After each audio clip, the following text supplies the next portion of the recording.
Та том уу би том уу гэдгийг үзье та одоо. За. Та хар тамхи гэж үзсэн үү? Согтуугаар машин жолоож ирсэн. Та юу нөөрэ казино тоглолтгүй. Мөрөдөө тоглоод яагаад хожно гэж боддог. Ерөөсө зохион байгуулалт хийж байгаа ашиг олж байгаа бүлэглүүдийг л намдаарэ. Яг одоо хэрэгжилж байгаа тэр залуучуудыг шоронжуулаад бид үрдэн төрөхгүй байна гэдэг дүгнэлт чинь. Нүүрс ингээд дундаас нь аваад идсэн тэр хүмүүсээ яасан. Тэр сонсголуудыг хийснээс үр дүн нь хулгайч нарыг жигшүүлэх байсан юм уу эсвэл хариуцлага хүлээлгэх байсан юм уу? Хэрвээ шүүх эрх мэдлийн асуудалд би оролцоод эхлүүл зарчим гажуудна.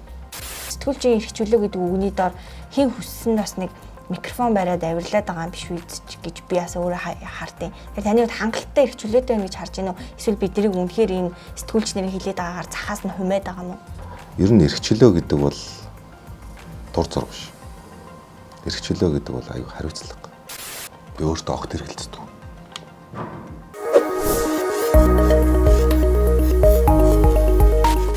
Сайн байцгаана уу? Томчуудаас асууя нэвтрүүлэг энэ удаагийн дугаар эхлэхэд бэлэн боллоо. Өнөөдөр манай офс надтай ярилцахаар хууль зүйн сайд Инх баяр хүрэлцэн ирсэн байна.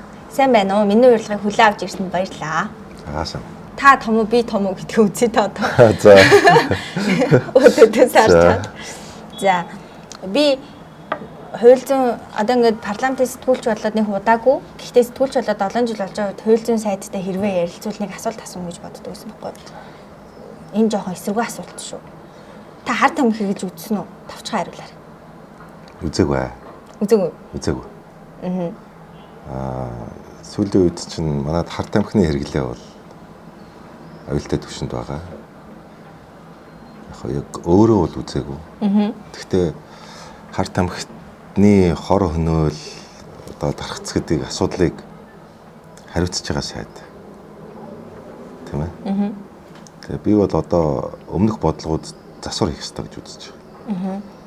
Сая одоо Коломбо план гэдэг дэлхийн 28 улсыг гишүүндээ нэгтгэсэн хар тамхиас урьдчилан сэргийлэх тэмцэх Аз нутгийн талаан бүс нутгийн олон улсын хурлыг Улаанбаатар хотод хийгээд Монгол улс эх 2 жилд энэ байгууллагыг даргалахаар болсон. Хар тамхитай тэмцэх хуулиа шинжилж өөрчлөхөөр боловсруулад засагт хэлэлцүүлж байна. Тэгээ бодлогыг юунд өөрчлөх гэж байна вэхээр ерөөсөө зохион байгуулалт хийж байгаа ашиг олж байгаа бүлэглүүдийг л намдаарэ. Яг одоо хэрэгжилж байгаа тэр залуучуудыг шоронжуулаад бид үрдэн төрөхгүй байна гэдэг дүгнэлт чинь. Тийм учраас илүү өвчтөн гэж үзэж эмчлэх төвийг байгуулах санаачлагыг гаргасан. Монгол улс эх 3 жилийн хугацаанд хамгийн орчин үеийн эмчилгээний төвтэй болно. Одоо хүмүүст нэг одоо байгаа хууль чинь 22 жилийн өмнө батлагдсан юм шүү дээ, тий. Тэгээд хяналт тавих маягаар. Тэгвэл одоо манайх чинь тээвэрлэгч орон байхаа болоод хэрэглэгч орон болчлоо. Бүр ингээд хэцүү байдалд очичлаа. Үнэхээр залуучууд живчлээ гэдэг энэ зүгээр яриа юм уу? Эсвэл тоо баримт судалгаан дээр үндэслэх юм бол үнэхээр яг тийм хүнд нөхцөл байдалд орсон байна уу? Яг судалгаанд хийж ийн үхээр бид ер нь энэ асуудлыг нэг орж өгөхгүй. Яваад байгаа юм. Асуудлын гүн рүү орохгүй. Хоёрдугаарт манай ялын бодлого хэрэгэлсэн хүмүүсийг бүгдийг ингээд шоронд хийгээд нэлээд айлгах хатуугараар чангалах аргаар үзлээ. Тэгээд яг ингээд үзээд авахаар яг тэрийг ашиг бол зараад байгаа. Тэр хүмүүсээ барьж хороод ялаад байгаа юм ерөөсө харагдаж өгөхгүй. Тэгээд нэг сенсацаар одоо тийм нэг дуучин ийм нэг бүжигчин одоо хэрэгжилж яхад нь барьлаа гэдэг ийм мэдээлэлээр яваад хахаар энэ баг тэр тухайн одоо тэр алдар цолтой дуучныг шүтдэг өсвөр насныхны хувьд баг сурчлагаа болчиход байна. Хар тамхитай бол 2 аргаар тэмцэнэ. Нэгдүгээрт бол энийг нэг сенсацлаад мэддэггүй хүмүүс маш олон байгаа. Хэрэгжилж үзээгүй хүмүүс маш их байгаа. Энэ ялангуяа өсвөр насны хүмүүст ингээд болохгүй гэлчээр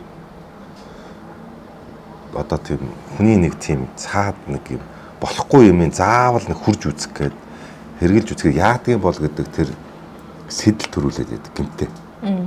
Тэгэхээр энийг бол тэр мэдэхгүй хүмүүс нь мэдэхгүйгээр нь дуусгах хэрэгтэй. Одоо бидний үед бол одоо хар тамхи гэж байна. Одоо бидний 10 жил байх тур би бол огт мэдэхгүй шүү дээ. Тийм тамхинаас хол байгаарай, архинаас хол байгаарай л гэж аав ээж хэлдэг байсан болохоос хар тамхинаас хол байгаарай гэж хизээж бид нар байгаагүй байхгүй. Тэгэхээр бидний үеийнх мэдэхгүй шүү. Одоо хамгийн гол аюул чинь юунд байна вэ гэхээр энэ үед мэддэг болж ирж байна.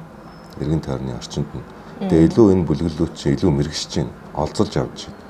Тэгээ энэ хар тамхины чинь аюулын юм дээр нөхөр дараагийн хэрэгүүд рүү энэ зохион байгуулалтаа бүлгүүрч татаж оруулж байна. Бие үнэлэхийг зохион байгуулах. Ийм хэрэгүүд рүү бусад дам хэрэгүүд рүү хар тамхинд автуулах байдлаар олзолж авч байна. Нөгөө талаас энэ одоо ялангуяа олонний танил улс төрчид юм уу, том бизнесмэнүүд юм уу, ийм хүмүүсийн үр хөвгтүүд холбогдсон асуудал дээр хуулийн байгууллагын аав ээжийг нь барьцаалах зэвсэг болгож ашиглаж байна. Бүр буруугаар. Тийм учраас энэ өөрөө тийм аюултай байгаа юм л да. Тэгвэл та согтуугаар машин жолоодж ирсэн. Жолоодж байгаагүй. Би за одоо 10 гаруй жилийн өмнө нэг 8 жил орчим бол огт арх хэрэглээгүй. Тийм үү? Тэгээд нэг 2-3 жил орчим хэрэглэж байгаа. Сүүлийн 3 жил бол одоо жишээл арх огт хэрэглээгүй. Манай аав бол одоо залуу байхдаа бол бас аривдаг байсан. Тэгээд сүүлд одоо 2 хүн том болоод ирэхин цагт архийг ч үлсэн, тамхиг ч үлсэн. Тухайн үед бол би нэг сайн ойлгоогүй. Мэдэхгүй юм чинь. Тэгээд сүүлд бол хэлж байхдаа бас хүүхдүүд том болчлоо. Хүүхдүүдэд буруу үлгэр дүүрэл ингэж үзүүлэх юм байна гэж үзээд өөрөө сайн дураараа. Сайн дураараа. Сайн дураараа энэ хор зуршлаасаа болж исэн юм бэлээ. Тэгээд одоо бол би тамхил үлдсэн дээ. Тэгэхдээ тамхиа бас хайна гэсэн бодолтой байгаа. Хэдийнээс надад одоо нэг тийм улс төрчтэй архичин байдаг гэсэн сонир бодол суудсан мэдгүй. Танаас зүгээр тийг асууч. Уу яг архичин ч гэж байгаа. Архийг бол шүү дээ зохистой хэрэглэх тухай хүмүүс ярьдаг.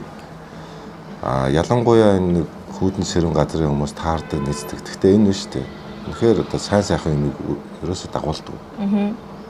Та нөгөө согтуугаар автомашин жолоод бол хүлээ хариуцлагын чангалсан шүү дээ. Тэр үед хүмүүс бүгдээрээ л айгүй янз янзын реакцтай байсан. Тэрнээс юу үр дүн гарсан уу?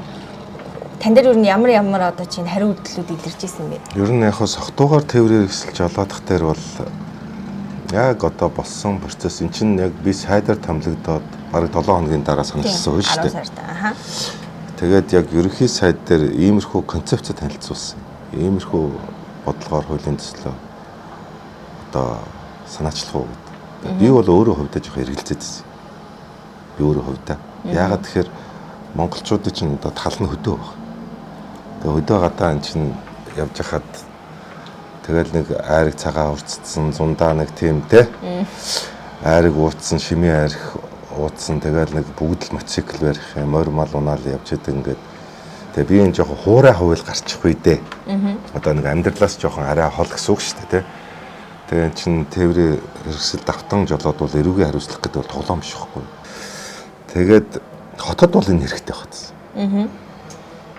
Энэ олон хүн амьдарч байна. Бусдын эрүүл мэнд амь нас ялангуяа хүүхдүүдийн одоо амь насын төрөнгийг хамгаалах талаасаа бол энэ одоо үнэхээр би чангалах гэдэг дээр ихтгэл өмжил байгаад байсан байхгүй. Олон тэр хөдөөн дээр л би бодоод ирсэн. Тэгээ яг хууль гарсан. Тэгээ хууль гараад бол хэрэгжилт нэг сайн байгаа. Одоо эн чинь хууль батлагдаад мөрдөгдөөд 1 сарын 1-ээс мөрдөгдсөн. Одоо яг 6 сар болж байна. Согтуугаар давтан тээврийн хэрэгсэж жолоодох гэмт хэрэг зөрчил 70% буурсан. Тэгэхээр энэ бол маш их үр дүнгүй гэж байна. Бас нэг танаас асууя гэж бодож байсан юм тоо үед л анзаарсан нөө казиногийн тухай хуулийн төслийг боловсруулж парламент хэлэлцээгүй шүү дээ. Тэгэл казиног гэж одоо чинь одоо харцангуй миний үеийн залуучууд бол тий аялал жуулчлалт хэрэгтэй тий дотоодын татварын одоо орлого нэмэгдэн нөгөө талаас одоо тэр чинь ингээл садар самуу бүх сөрөг зүйлүүдийг хараад байгаа шүү дээ. Та юу нөөрэ казино тоглолтгүй. Энэ юу манай улсад яг шаардлагатай юу шаардлагагүй юу? Та юу гэж харж байна? Яг казиногийн хуулийг 2023 онд хууль зүйн боловсруулж улсын их хурлд өргөн мэдээд хэлцэхэд дэмжсэн байгаа хууль. Улсын их хурл дээр ажлын хэсэг гарч ажиллаж байгаа. За энэ парламентын үед бол арай амжсангүй юу? Амжсангүй юу? Тий. Гэхдээ энэ хуулийг боловсруулахаас эхлээд өргөн барьсны дараа казиногийн асуудлаар ажлын хэсэг гарч ажлын хэсгийн гишүүдэгч тэр бодлогоор зөвшөөрлөлтөөр казино оруулж ирсэн. Дэлхийд үндсэндээ 2 загвар байгаа казиногийн. Хамгийн том нь Макаогийн казино. Тэгэхээр Макаогийн казинод бол Макаод би энэ оны 2 сард аль биесний айлчлал хийсэн. Монгол улсын иргэд маш олноор одоо тэнд байгаа мó. чих халууцуулсан. Оо за. Тентгийн дотоод хэргийн сайцтай би бүтэн цаг 30 минутын уулзалт хийсэн. Ялангуяа Монгол иргэдийн одоо асуудал дээр. Тэгээ тэнд очиж манайхан их мөрөгтэй тоглож байна. Маш их мөнгө алдчихж байна. За мөнгөө олоод донтсон байна. Донтоод юу хийж вэ? Дараагийн гэмтэргүй хулгай хийж. Монголчууд бол одоо үнэхээр одоо Макаод ч одоо ирж байгаа жуулчдын тоогоор тоон дүнгээр нь харьцуулах нь манайх маш жижиг. Гэхдээ ирж байгаа хүмүүсийнхээ тоо тэнд үлдэж байгаа гэмт хэрэгтнүүдийн тоогоор тэнд тэргүүлж байгаа гэдэг ийм одоо зүйлийг ярилцсан. За тэгээд тэд нар үндсэндээ нэг тийм аялал жуулчлалын одоо бүс учраас хулгайг ер нь тийм удаан манах шиг ингэж хорж яаж шийдэгдэв. Ер нь тэгээ гаргачихдаг юм. Тэгээ манайх ингээд тавтан үлдээд явдаг. Тэгэхээр манай улс өөрөө казиногийн хуулийг одоо Америк Макаогийн одоо энэ загварыг харахтаа Макаогийн загвар дээр манай казиногийн хууль боловсруулагдсан гэсэн үг. Тийм учраас манай улсын казиногийн хууль Монгол улсын иргэдийг оруулахгүй гэдэг бодлохоор бичигдсэн хууль. Тэгэхдээ гол асуудал бидний энэ одоо бодит казиноноос илүү дэлхийн нийтээр сүүлийн үеийн хамгийн гол асуудал бол захин мөрөгдөд бол. Захин казино гэсэн үг. Манай улсын насан турсан 10 хүн тутмын нэг нь захин казино тоглож байна. Жилдээ захин казиногоос болж хэдэн 10 сая долларын мөнгө Монгол улсаас гадагшилж байна. Тэгэхээр энэ нөгөө захин байдлыг энэ ч нөгөө чөлөөтэй нэгэн захин онлайн байгаа учраас энийг яаж одоо хязгаарлах уу гэдэг дээр гол бидний одоо сэтгэл чилээж байгаа асуудал энэ байна. За зүгээр суугаад байна уу гэхээр бас зүгээр суухгүй байна. Тэгээ эндээс одоо Монгол улсад бол дандаа төлөөлөгч агуу агентаар дамжуулж Монгол улсын иргэдийг залилж байна. Тэгээ иргэд би нэг зүйлийг гайхаад байгаа. Одоо иргэдээ цахимаар мөрөдөө тоглоод яагаад хожно гэж боддог. Энэ зүгээр залилан байхгүй. Тэгэхээр маш олон иргэд, маш олон хүмүүс энд амьдралаа, орон байраа, эхнэр нөхөртөө мэддэхгүй үр хүүхдүүдийнхээ ирээдүг баахгүй болгоод хөрөнгө алдчих. Энийг бол одоо зүгээр л эндээс одоо аз хожно гэдгийг бол зүгээр өөртөө л болох хэрэгтэй байхгүй. Тэр одоо сайтуудыг манай улс блоклохгүй энэ асуудал нь өөрөө биднээс бас давчаад байгаа. Техник би одоо өнөөдөр ч гэсэн надад технологийн шийдлийн хувьд тэр захин мөрөөдөө тоглоомын зүйлүүдийг цуцалчих одоо ийм боломж байсан бол би өнөөдөр ч гэсэн хаачмаар байгаа байхгүй. Энд ч гэхдээ бидний эргэн тойронд ч гэсэн ажиглагдаж байна. Эргэн тойронд бүр юу чгүй болсон, гуйлагчин болсон залуучууд ч байна. Тагтаа тоглосоор одоо тоглох утасгүй болж ижил баг болгосон. Тэгэнгүүт та 2023 оны 10 сар цайд болсон юм. Тэ? 10 сар цайд болсон. Тэгээд айгүй богинохон хугацаанд сайд хийж байгаа юм шүү дээ. Тэгэхээр таны угаасаа сонгуул бол ажлын хугацаа чинь богинохон байна гэдэг нь тодорхой байсан. Та тэгээ ажлаа юу яаж ирэмбэлж хийсэн бэ? Одоо сайдаа хугацаанд энийг л нэг ингэ шийдчихий да. Энийг л бариад авъя да гэдэг ингээд ирэмблэнхээс юм болохоор тэрлүүн ороод идэг ажил бас биш үлгүүдээ тий. Та тэгэхээр ямар тактикаар ажилласан бэ энэ богино хугацаанд? Яг уу ер нь урд нь одоо бичсэн байсан. Шийдэл нь бэлэн байсан. Тийм хууль зүйн бодлогын шийдлүүдэд амжаад чи ганцхан чуулган байсан. Хаврын чуулган гэдэг ганцхан чуулган. Энэ чуулганы хугацаанд амжаад ямар ч байсан цаасаар өргөн бариад парламентын галтгоонд оруулчих гэдэг яарч ажилласан. Тэ. Нэлээ олон чуулгууд өргөн барьсан. Ер нь 7 хоног болгоно л би хууль өргөн бариадсан. Тэрийг нэг сурчлаагүй баг.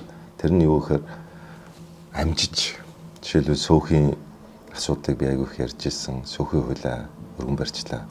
Харт амхны хуулийг бид эцэд байхдаа бичсэн байсан гэж өмнө ярьж ирсэн байсан. Тэр харт амхтай тэмцэх бодлогоо боловсруулаад улсын их хурлд өргөн барьчлаа. За хүний эрхтэй холбоотой олон хууль тогтоомжууд буцсан байсан. Тэрийг өргөн барьчлаа. За журмуудыг зэгслэх хэрэгтэй гэж үзэжсэн. Өөрийнхөө одоо өөрөөрөө хэлж манлайлаад богино хугацаанд бүх энэ 3,000 журмыг чинь зэгцэлж хэмжихгүй, хугацаа багхгүй. Тийм учраас өөрөө эхлээ манлайлах хэрэгтэй. Хууль зүйн сайд эрхлэх асуудлын хүрээнд байдсан 168-ыг журмыг 50% хүчингү болох ажлыг хийгээд өргөн бариад ингээл явж байна. За тиймэрхүү ажлууд хийсэн байна. Би таныг ерөнхийдөө бол нөгөө хуульч гэдгээр нь мэддэг байсан. А яг хамгийн сүүлд хамгийн хэвлэлээр хизээ гарсан мэхээр та нөгөө нүүрсний сонсголыг хийсэн шүү дээ. Тэгээд хөгжлийн банкны сонсголыг бас хийсэн юм билээ. Нүүрсний сонсгол хийгээл бүрсгэх санаагаар унлаач та монголоор нэг хулгайч юм шүү. Бүр ингээ улс төрд улам нургуурээ бүр шууд нүүрлөө нөлөөмөр санагдсан бүр юм муухай болсон шүү дээ. Тэгээд тэрний үр дүн нь юу байсан? Одоо хүмүүс шүүмжлэхтэй ч юм уу нийгэм шүүмжлэхтэй хулгайч нараа гаргаад ирлээ тэгээ хариуцлага тооцож чадсангүй одоо тэгээ яасан гэдэг асуулт айгүй байсан. Би ч гэсэн гайхсан. Тэн дээр байгаа тэр тэгээд нүүрс ингээд дундаас нь аваад идсэн тэр хүмүүсээ яасан. Тэр сонсголуудыг хийснээс үр дүн нь хулгайч нарыг жигшүүлэх байсан юм уу эсвэл хариуцлага хүлээлгэх байсан юм уу? Хүлээлгэсэн хүн байгаа. Нүүрсний сонсгол хийгээгүй бол нүүрс тойрсон ийм том хэмжээний хулгай болохыг таач мэдэхгүйсэн. Та бухимдалгүй байх байсан. Стрессгүй байх байсан. Гэхдээ та ялагдах байсан байхгүй. Ягаад гэхээр та мэдэхгүйсэн. Та мэдэхгүй байгааг далимдуулж хулгайч үргэлжлүүлж хулгайгаа хийхээр байсан. Ил болгосны үр дүн юу вэ? Гэрэл зохиулсан. Системийг нэлчилсэн. Хүмүүсийн зарласан. Ямар схем явсан бэ гэдгийг тодорхой болгосон. Ямар хэмжээний алдагдсан боломж хулгайлагдж байсан бэ гэдгийг ил болгосон. Үр дүн юу вэ? Хулгайчид цааш үргэлжлүүлэх боломжгүй болсон. 1 үр дүн. 2 тэр алдагдсан боломжийн одоо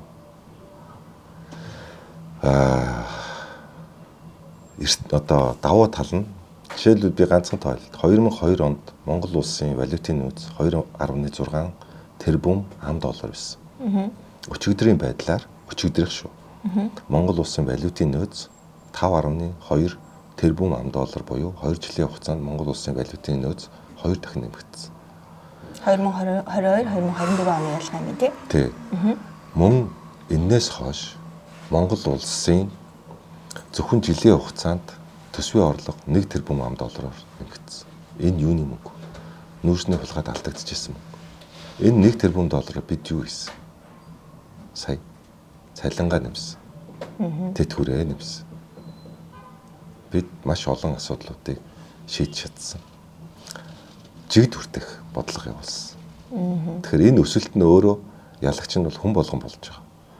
Хуулийн хариуцлага хүмүүс цусгууд гарахыг хүсэж байгаа хүмүүс. Тэ? Магадгүй нөгөө нэг ямар томчлаа улс төрийн томч юм шиг нэг толгойг нь аваад тойрон бүжиг хийхийг хүсэж байгаа шүү. Хүсэж байгаа. Тэгээ энэ бол өөрөө хууль зүйн хариуцлага буюу шүүх эрх мэдлийн асуудал. Хууль зүйн сайд өөрөө шүүх эрх мэдэл нөлөөлж болохгүй. Болохгүй. Би хэн нэгнийг онцолж нэрийг зогсож жагаад энэ хүнийг одоо барь. Энэ хүнийг одоо ийм ял өг гэж хэлж болохгүй. Ягаад гэвэл би парламентын гишүүн. Гүйцэтгэх эрх мэдлийн сайд. Хэрвээ шүүх эрх мэдлийн асуудалд би оролцоод эхлүүл зарчим гажууд нь хэлмэгдүүлэлт явуулна. Би болно. Тийм учраас систем өөрөө өөрийгөө эрэлжүүлэх хэрэгтэй. Энэ дээр нь өөрөө бас манлайлал тэр шүүх эрх мэдлийн систем бие дааж буюу хараад тусаар хууль тогтоох агуулгаас гүйцэтгэх эрх мэдлээсээ ч хараад тусаар ажиллах тэр боломжийг бүрдүүлэх тэр хууль зүйн сайд өөрөө манлайлж ажиллах хэрэгтэй. Өөрөө. Би өөрөө хэрэг яриад хүн яриад тэрийг хоргоод орчих юм бол юу болох вэ? Хэлмэгдүүлэлт бүр холилдсон зааварсан хэлмэл болох юм байна л да. Тэгэхээр шүүх эрх мэдэл өөрөө хараад туслаж ажиллах хэрэгтэй. Тэрийг бүрдүүлэх нь хууль зүйн сайдын үүрэг. Ажиллахгүй. Тэгвэл энэ хуулийн хулгай гэж юу юм бэ?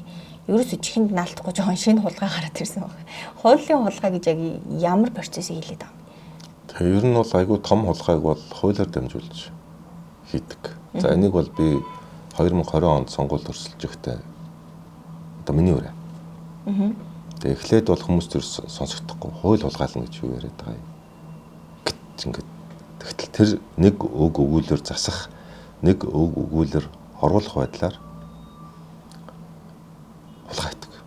Өмнө хуулийн цоорхоо ашигладаг байсан бол одоо зүгээр хуулийг хулгайлж байгаад ашигладаг болсон юм тийм. Тийм учраас хамгийн том асуудал нь бол хуулийн хулгай юм байна гэж үзэж л одоо ийм өрөөтэй ажилласан. Би олон хулгайг тасан зогсоосон гэдэгт итгэлтэй байна.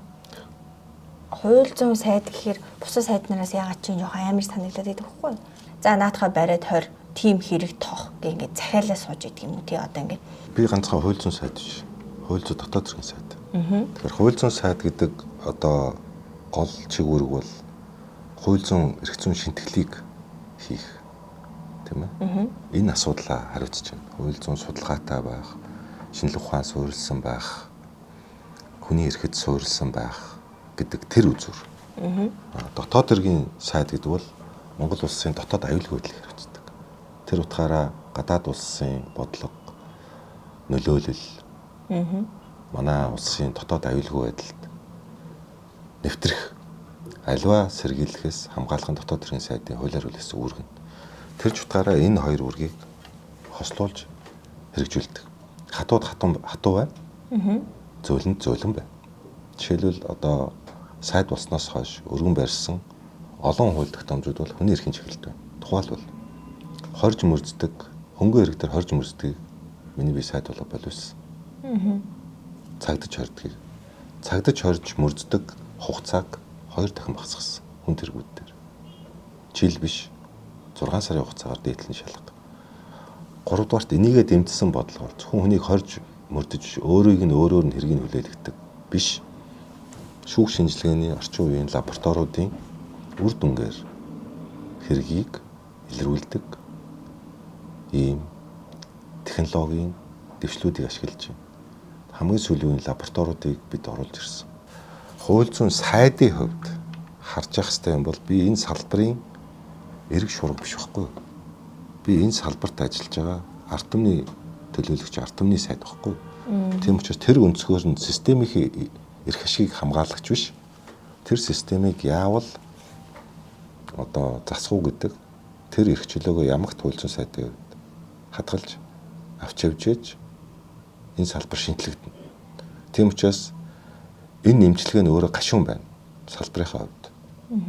Жишээлбэл яг одоо манай салбарын мөрдөстэй байгууллагууд миний хийж байгаа хүний эрхийн чиглэлийн энэ хууль тогтоомжд бол тийм татаач хандж байгаа биш шүү дээ. Тэг яалч байхгүй одоо салбарын сайдын бодлого гарч байгаа учраас одоо түүнийг дэмжиж хэрэгжүүлж ажиллах учиртай. Ягаад тэгэхээр парламентаар батлагдаж хууль болж гарч байгаа учраас. Жишээлбэл хүнийг хойшлуулшгүйгээр баримтлах ажиллагаа. Сая одоо гарамжууг 48 цаг барьлаа шүү дээ. Эн чинь миний нөгөө санаачилсан хууль хэрэгж эхлэхээс өмнө болж байгаа үйл явдал байхгүй. Жишээлбэл өнгөрсөн онд санаачлаад хүнийг 48 цагийн хугацаатай 20 саатуулах үйл ажиллагааг одоо бол яаж ийм нөхөр шүүхийн зөвшөөрлгүйгээр хийдэг байхгүй. Мөрдөх байгууллага шууд өөртөө хэрэгжүүлдэг. Хойшлуулшгүй гэдэг үндслээр. Хойшлуулшгүй гэдэг үндслийг та юу гэж бодож байна? Энэ яаралтай л гэсэн үг нөгөө тал нь юм шүү. Яаралтай гэдэг үгийн л нөгөө тал нь юм шүү. Хойшлуулшгүй. Энийг таач нэг ойлгож болно, би ч нэг ойлгож болно. Энэ тийм барьцтай үндсэл биш байхгүй юу? Тухайн субъектив үндсэл. Хинч дурд зоргоор энийг тайлбарлаж хойшлуулшгүй юм аа гэж хэлэл хүнийг барих боломжтой эрх зүйн орчинтой байна гэсэн үг байхгүй юу? Тийм учраас энэ хойшлуулшгүй гэдэг үндслийг нэгдүгээр хуулиас нь авч хайсан. Хоёрдугаарт энэ баримтчилж байгаа зөвшөөрлийг гагцхүү шүүхийн хяналтанд орно. Бүгдийн мөрд байгуулалт ураараа тэгж хүнийг баримтлах, саатуулах ажиллагаа хийхгүй гэдэг хуулийг өнгөрсөн онд өргөн бариад батлуулсан байхгүй. Энэ хууль нь одоо 8 сарын 1-ээс хэрэгжих юм. Тэгэхээр 8 сарын 1-ээс өмнө бол яг өмнөх хуулиар яваад байгаа байхгүй. Тэгэхээр жишээл гарамжуугаа бол сая өмнөх хуулийн үйлчилж явах хугацаанд тэр мөрдөх байгууллагын өөрсдийн шийдвэрээр баримтлагдчихж байгаа байхгүй. Тэгвэл та одоо ингээд хуулийн үнийн нүдний сарахад би одоо сэтгүүлч байна шүү дээ. Гэтэ би одоо 90 сурвалжлагч ч ч юм уу тий одоо тийм айхтар баримтан дээр ажил сурсан сэтгүүлч биш байна л да дөнгөж л эхэлж байна. Тэгвэл манай хэвлэл мэдээллийн салбар хангалттай их чөлөөтэй байна уу танихаар? Бид нарт одоо ингээд хүссэн үзэл бодлоо чөлөөтэй илэрхийлэх тэр хэвлэлийн эрх чөлөөний тухай хуулийн ганцхан утас хууль шүү дээ. Тэн дээр бол ямар ч сэтгүүлч гэж хинбэ гэдгийг ч зааж өгөөгүй байгаа хгүй. Тэнгүүт одоо ингээд бид нар хангалттай эрх чөлөөтэй байна уу? Сэтгүүлчийн эрх чөлөө гэдэг үгний доор хэн хүссэн бас нэг микрофон бариад авирлаад байгаа юм биш үү гэж би бас өөрөө хартыг. Тэгэхээр таны хувьд хангалттай эрх чөлөөтэй байна гэж харж байна уу? Эсвэл биднийг үнэхээр энэ сэтгүүлч нарын хилээд байгаагаар захаас нь хумаад байгаа юм уу? Энэ бол одоо мэргэжлийн байгууллага дотоод арчлаараа өөрөө өөрсдийгөө хөгжүүлж явах тэр салбар. Тэр өөрөө хүчээр орж болохгүй салбар. Ер нь эрх чөлөө гэдэг бол дур зорг биш. Эрх чөлөө гэдэг бол аюу хариуцлага. Тийм ч учраас одоо Бертранд Рассел гэж хүний хэлсэн үг гэдэг шүү дээ. Эрх чөлөөтэй амьдрч сурах шиг хүнд хэцүү зүйл энэ хорвоо дээр байхгүй гэж. Яагаад энийг хэлж байна? Яагаад тэгэхээр эрх чөлөө дандаа ардаа үүрэг хариуцлагыг дагуулж явдаг учраас. Эрх чөлөө өөрөө ардаа ёс зүйг дагуулж явдаг. Эрх чөлөө ардаа ухамсарыг дагуулж явдаг. Эрх чөлөө ардаа мэдлэгийг дагуулж явдаг. Эрх чөлөө ардаа хариуцлага дагуулж явдаг. Чи тэр шугамаа давах юм бол яагаад гэвэл цаана ёс суртахууны нийгмийн мөн хуулийн хариуцлага яригддаг учраас. Тийм учраас өөрөө бусдад гай болохгүйгээр бусдын хууль ёсны нэр хүнд эрх чөлөөнд халдахгүйгээр амьдрч буюу тэр бусдад дараа болохгүйгээр одоо амьдрч сурна гэдэг бол хүнээс маш их үүрэг хариуцлага, ухамсар, мэдлэг, төлөвшлийг шаарддаг гэсэн үг. Тэр шугамаа давах юм бол таны араас хууль өөрөө шууд нэхэж ирдэг учраас тэр гэсэн үг. Тийм учраас энэ эрх чөлөөг нь одоо ганцхан төрийн одоо нударгаар ойлгуулдаг зүйл биш. Ер нь ямар ч хууль зөрчиггүйгээр хинч дараа болохгүйгээр амьдрах сонголт танд өөрт нь баг. Хүнд өөрт нь байдаг байхгүй. Энд ч дандаа сонголт. Эрх чөлөө гэдэг чинь юу вэ? Сонголт л байхгүй. Сонголт их боломж. Та энийг сонгох уу? Энэ замаар явах уу? Сайныг даах уу? Могоог даах уу гэдгээ та өөрөө л мэднэ. Тийм учраас аль замаар явах нь таны өөрийн сонголт. Энд чинь өөр эрх чөлөө. Тэгвэл та сайныг даахад хууль зөрчиггүйгээр явах танд сонголт баг. Мөн та буруу давтаад шуналт итгэдэг чөтгөр шулан болоод явах юм бол танд хуулийн цэцэрлэлээр нь бурхны цэцэрлэлээр үлийг үргэж байдаг. Тийм учраас аль замыг сонгох вэ? Таны өөрийн сонголт. Тийм учраас эрх чөлөөтэй амьдрна гэдэг аюу хэцүү.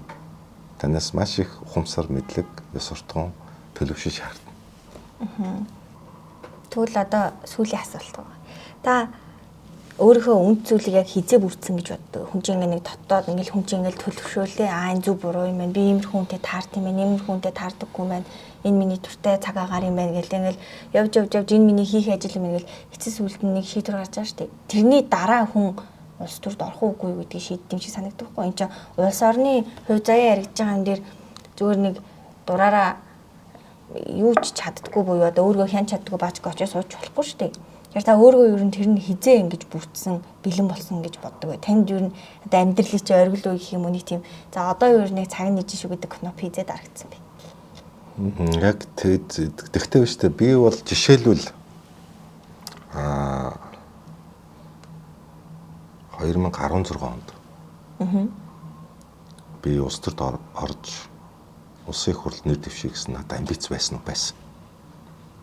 12 онд ч байсан. Тэгтээ би бэлэн биш байсан. Яагаад гэхээр нэг тийм өөрийгөө хүчээр энэ чадж байгаа юм чи би яагаад гэж.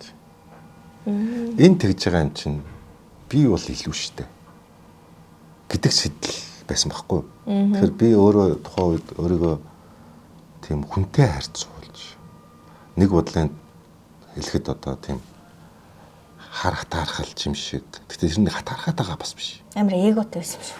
Тий, нэг тийм байсан. Одоо сэтлэр байсан. Одоо жишээлбэл 20 онд би яг өрсөлдөхдөө би яг нэр дэвшигтээ би танилцах аялал хийх гэж нэр дэвшээ өгж хэлсэн. Нэг бодлын айгүйг томорч байгаа байхгүй. Өнгөрөөд байгаа юм уу? Хөөрөд байгаа юм уу, тий?